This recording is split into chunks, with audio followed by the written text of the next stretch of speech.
Hi, everyone, and thank you for joining us for our Nurturing Young Innovators, Cultivating Creativity at Home During the COVID-19 Pandemic and Beyond webinar. My name is Laura McLaughlin, and I am with Dr. Stephanie Smith-Budai, and we are faculty members at Newman University. And first of all, we want to say that we hope you are safe and healthy, and we hope that these ideas help you during this time. And Stephanie, would you like to say anything? Thank you, Laura, and thank you everyone for being here with us. We just hope that we all can come together during this time and keep all of our young innovators engaged, calm, and supported. So we hope that you will be able to take something away from what we have to share today. Awesome. So some of the things that we're focusing on during this webinar, first of all, our foundation, which is always going to be families and communities. So we have lots of different ways and ideas that we hope are helpful, and we're also going to ask ideas from you too. Our goal is to help ensure that our students or our children are becoming innovative collaborators. And we have some thoughts on how to do that. And also innovative designers.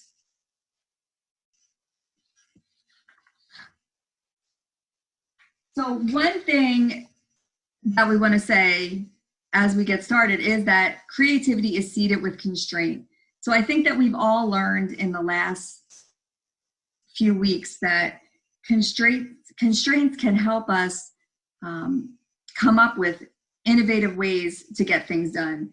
We've seen schools and teachers and families learn how to change the way they were doing things to still get things done. So living inside constraints is kind of what we're learning during this pandemic. We're learning to work, learn, teach, collaborate, and even entertain ourselves within these limits. And we're finding creative ways to do this.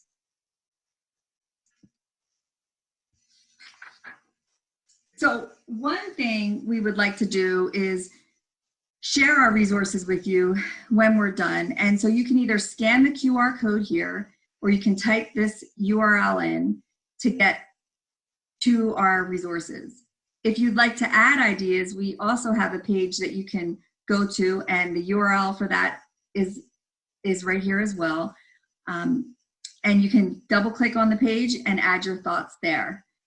You can also tweet and hashtag Nurturing Young Innovators. And you can also use our Twitter handles, which are listed here. So we hope that you share your thoughts with us. All right, so there are so many ways that we can engage students, even in the house. And we can do this by using materials that we already have. So paper, folders, any type of recycled materials. So these quick challenges can serve as 10-minute brain breaks for young children and even for parents. And you basically would have children build a paper airplane or a tower with paper using recycled envelopes from junk mail or an index card wall, with the difficulty levels being adaptable for each child.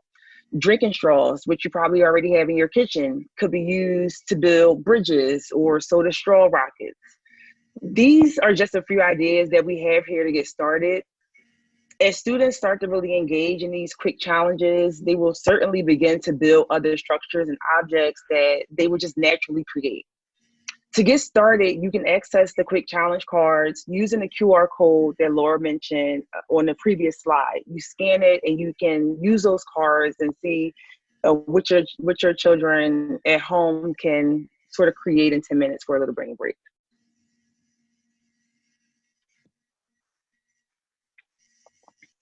So we love hearing from others about what they're doing to nurture their young innovators at home. It's inspiring to us. We would love to know some of the cool ideas you've come up with, some of the things that students have made. So often curriculum towards innovation is reserved for secondary students in high school, but we know that very young students have the ability to be very creative and innovative.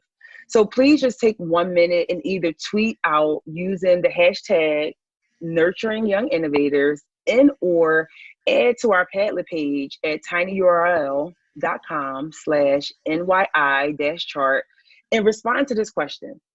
How can we encourage children to be innovative and creative earlier? The emphasis on earlier, as young as possible. So we want to thank you in advance for sharing your ideas with our collective community of family and educators as we all nurture our young innovators.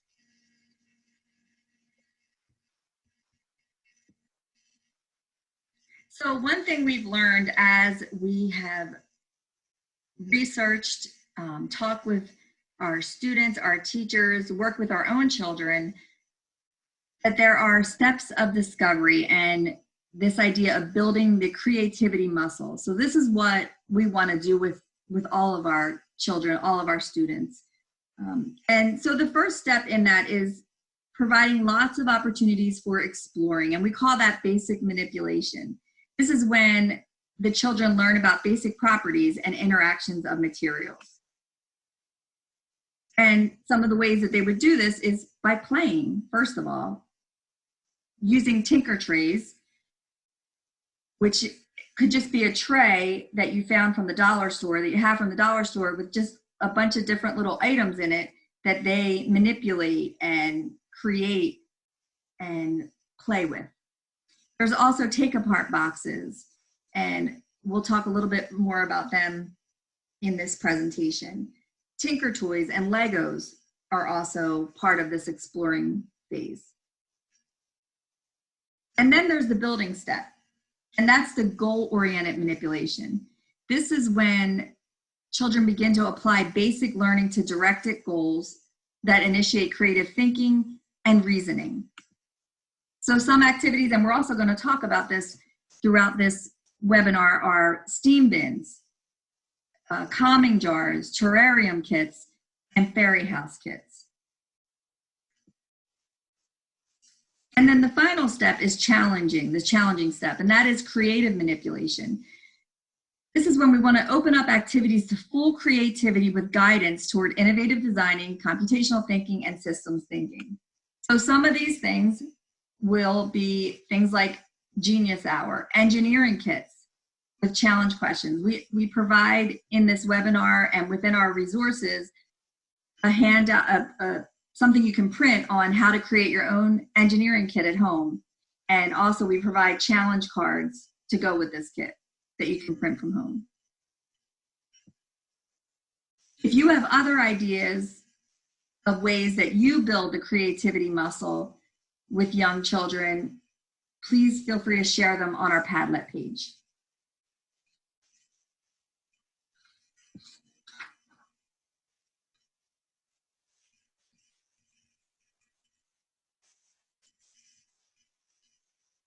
So Stephanie's going to talk to you about take apart and exploring. Take apart and explore. Most people have unused, broken, and outdated items at their home. Allow children to take them apart piece by piece and just explore them. Make sure that the items can be safely taken apart though. We don't want anyone to get hurt, electrocuted, or anything else, especially electronics. Choose items that would be age appropriate and developmentally appropriate. Maybe start with simpler items such as an old shoe for the younger children, and then move to more complex items such as computers for older children. This would be a great opportunity to introduce children to different tools and how to properly use them. Science terms and concepts could also be embedded into the discussion to make taking apart and exploring a family fun yet educational experience.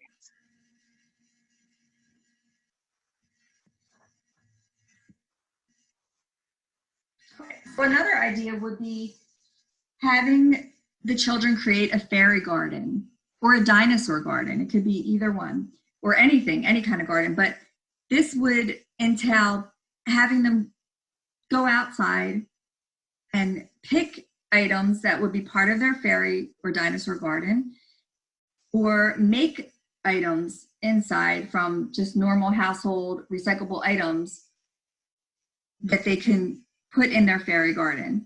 Of course, we want to check for safety and then create the garden.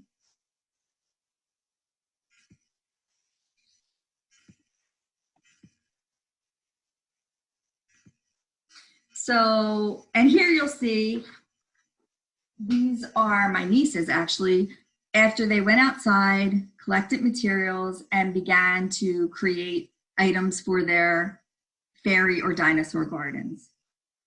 And it's a great way to engage children in building their creativity muscles. And you don't need to go out and buy materials. You can find them around the house, you can find them outside. Laura mentioned calming down jars earlier when she talked about steps of discovery. And this is just such a timely activity. We are in a pandemic right now, which has caused a lot of stress for many adults and for children. For children especially, they're trying to make sense of why they cannot go to school, why their outside activities have been canceled, and why they cannot see their extended family. Children may experience so many different moods of confusion and anger and sadness each day. And having children create common jars is just a great mindfulness activity and very simple to create by filling a jar or plastic bottle with warm water and adding glue. Glitter, food coloring, and other materials can be added. And then once all of the materials are there, you just close the lid and shake, and then glue or tape the lid. And then children can revisit the calm jar anytime they feel unsettled. Just shaking the jar and watching the glitter and the other materials slowly move down, the jar can be quite relaxing. And actually, not only just for children, it's relaxing for adults as well. I have my own calm down jar. So yes, definitely. So they are a wonderful tool to have right now. Okay, something else that anybody can do if you have some boxes or cardboard around is take part in a cardboard challenge game. So there have been invitations actually throughout the world for people to take part in something called the cardboard challenge. And we do provide links to more information about this in the resources that we share. So it's an opportunity to invite the world to play, create, and innovate with boxes. So some of the suggested materials, again, would be boxes, cardboard, straws, and any kind of various materials you have around the house. There's a great video linked within our resources from a young boy named Kane who took part in making his own fun at his dad's business and ended up creating an arcade out of cardboard. So if you have a few minutes, I definitely suggest you watch Kane's arcade video and how the community came together to support this young boy with his creativity ideas.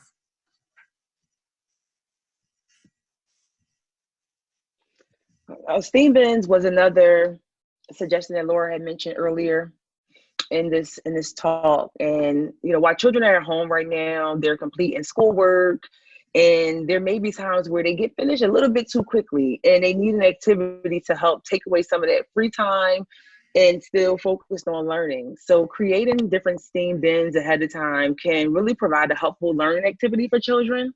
We have a few suggestions here on the contents of STEAM bins, but really use whatever you have at home. That's what's so great about creativity and innovation, is just playing and tinkering with different items that you have and seeing what can be made from it. And, children are naturally curious and they will create from whatever you put together. But it's nice having these bins already set up, and you can say, grab STEAM bin number 4 and see what you can make. And you can even take pictures and document their STEAM bin creations electronically, send to different family members on social media, and just a good way to stay connected and also engage the students. And also another thing, as I was thinking, as you were talking, Stephanie, I thought about the idea of even adding challenge cards to the bin. So if you want to make them more challenging for older children or add some constraints to the boxes, it could encourage even more creativity. So we do have ideas, again, for these challenge cards, which we're sharing with you within our resources. Great idea. Oh, engineering kits. These are just wonderful.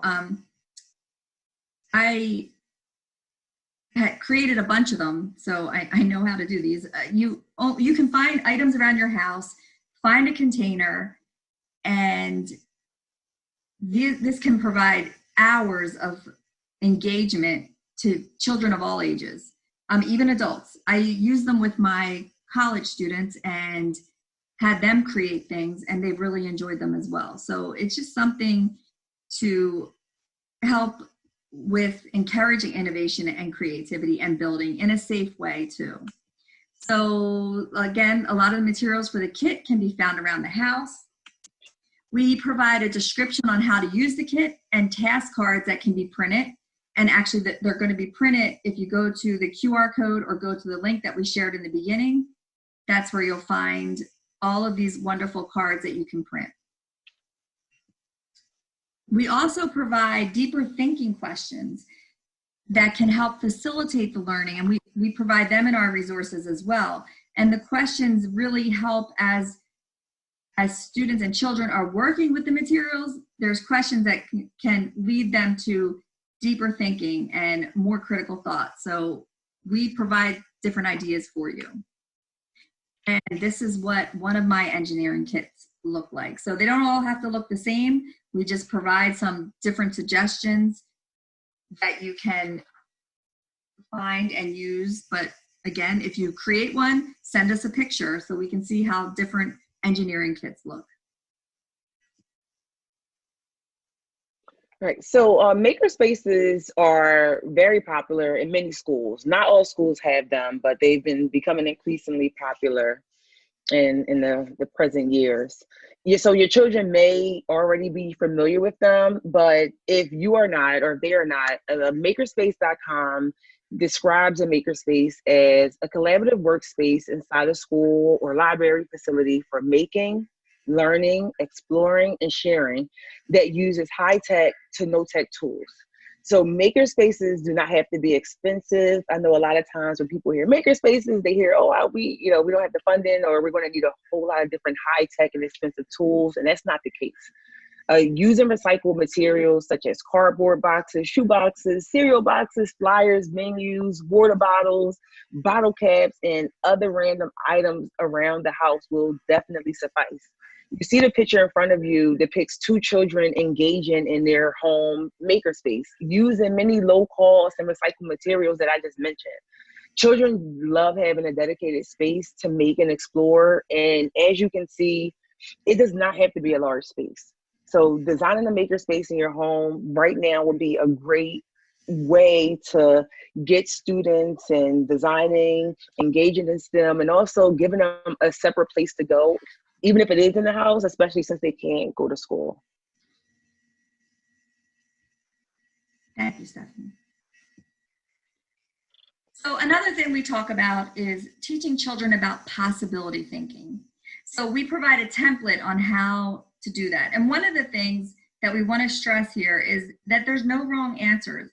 When we're trying to get children to think about possibility thinking, it's any of their thoughts and ideas are great. So we provide prompts and a template to help work through that. As children, if children are younger, you could ask them the questions. If they're older, they can actually complete the worksheet themselves. So you would just want to modify it to the age of the child. But we really strongly believe in the idea of teaching children these skills. Oh, another thing that we talk about a lot is taking risks responsibly. So right now, especially during this pandemic, there's a lot of time that children might have on their hands.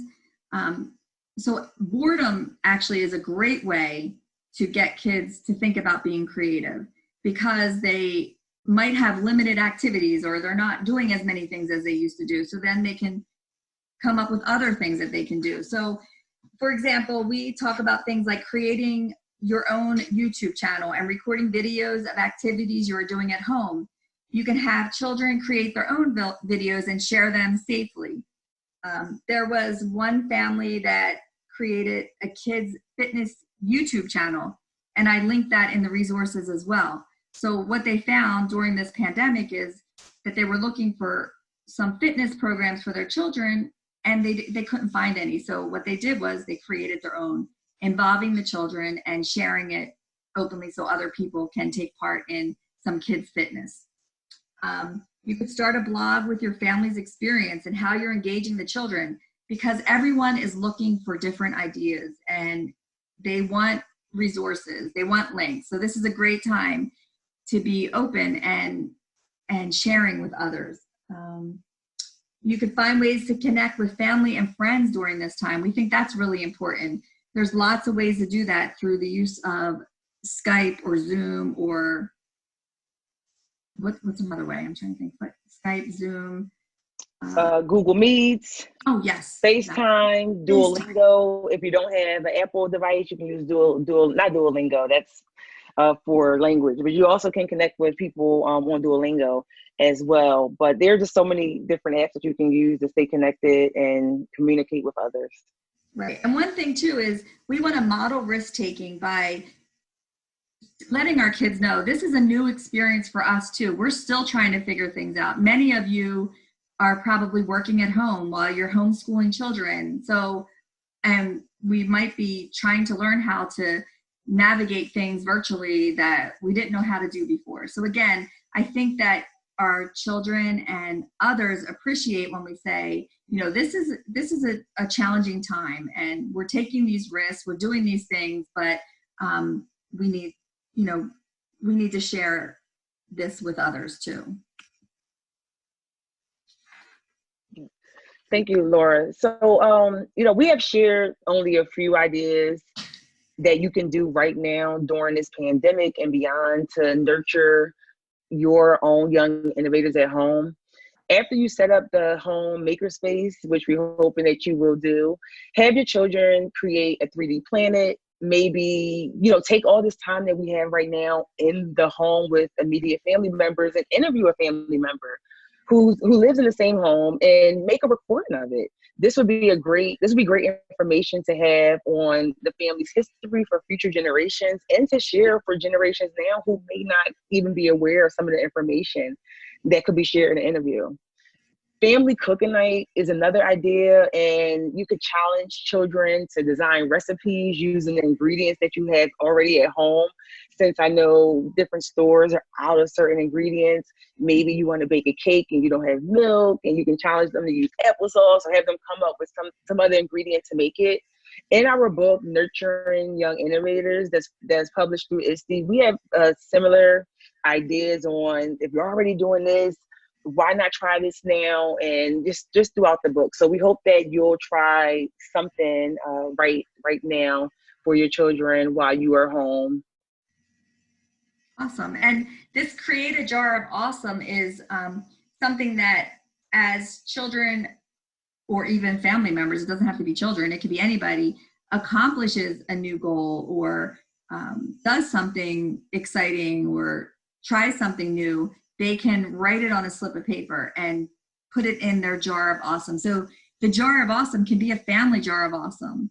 And it could be something used to encourage each other during this time.